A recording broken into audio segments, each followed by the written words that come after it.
आखिरकार यूके के पीएम ऋषि सुनक ने जय सिया राम के नारे क्यों लगा दिए हैं, वो भी 15 अगस्त के दिन।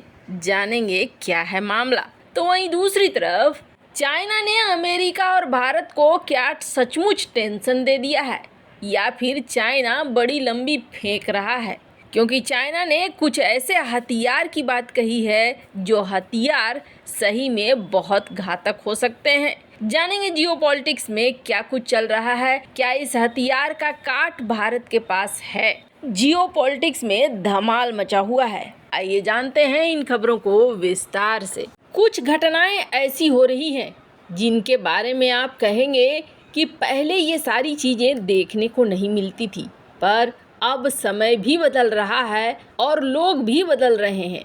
लोग इस तरह से बदल रहे हैं कि अब सामने आकर वो स्वीकार कर रहे हैं और बड़े गर्व के साथ कि हाँ, हम हिंदू हैं।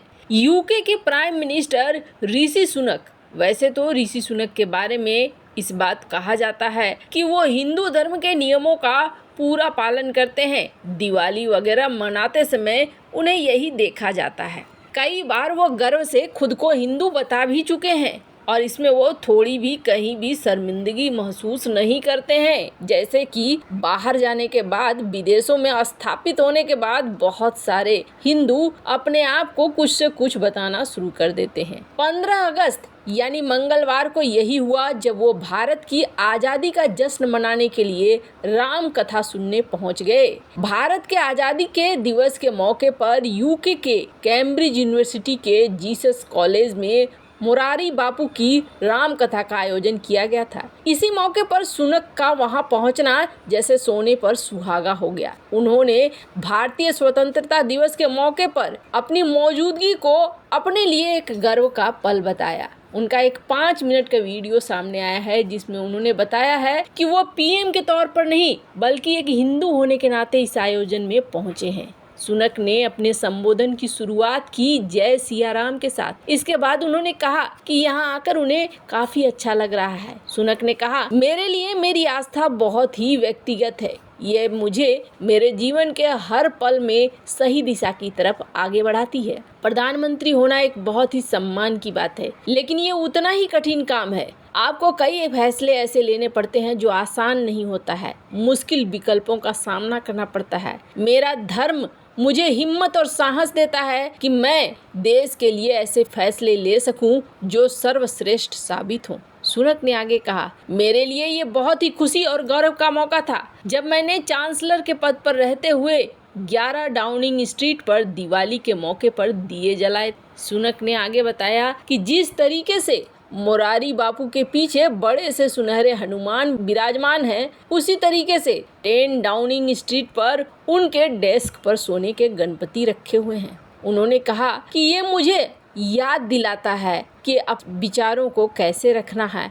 और कैसे आगे बढ़ना है। उन्होंने कहा कि सबसे बड़ा मूल्य कर्तव्य या सेवा है। जैसा कि हम जानते हैं, ये हिंदू मूल्य जहां हमें रामायण की याद दिलाता है। खैर, मैं चाहूंगी थोड़ा सा वो क्लिप आप जरूर सुने। Reflecting on issues before acting. Now, I am proud to be British, proud to be Hindu, and I look forward to seeing you all again very soon. Jai Siya Ram.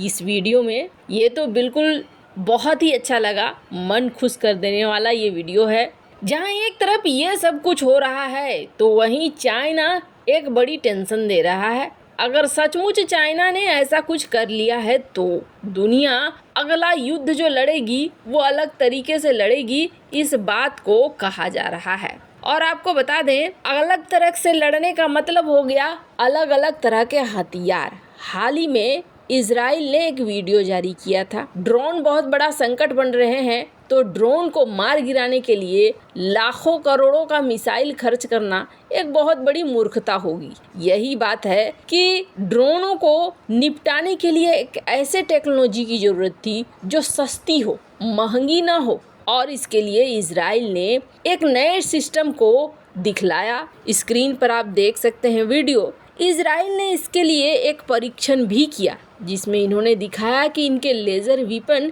कितनी आसानी से मार कर गिरा रहे हैं ड्रोन को। इस वीडियो में आप देख सकते हैं। और एक ड्रोन को मार गिराने में इनका खर्चा कितना आया, मात्र $3 का, यानी कि 240 रुपए में इन्होंने ड्रोन को लगभग मारकर गिरा दिया। इससे सस्ता और क्या हो सकता है। इजराइल की इस लेज़र वेपन का जैसे ही नाम आया, और इसे तो नेफ्ताली बेनेट जो उस समय पीएम थे इजराइल के, उन्होंने अपने सोशल मीडिया पर इस चीज़ को डाला था। ये देखकर बहुत ज़्यादा दुनिया भर में हलचल मच गई कि चलो एक टेक्नोलॉजी तो ऐसी आई जो टेक्नोलॉजी सस्ते दर पर ड्रोनों का खात्मा कर सकती है। पर यहाँ पर एक दिक्कत है, जितने लेज़र वेपन बन रहे हैं उन लेज़र वेपन में एक बड़ी दिक्कत है।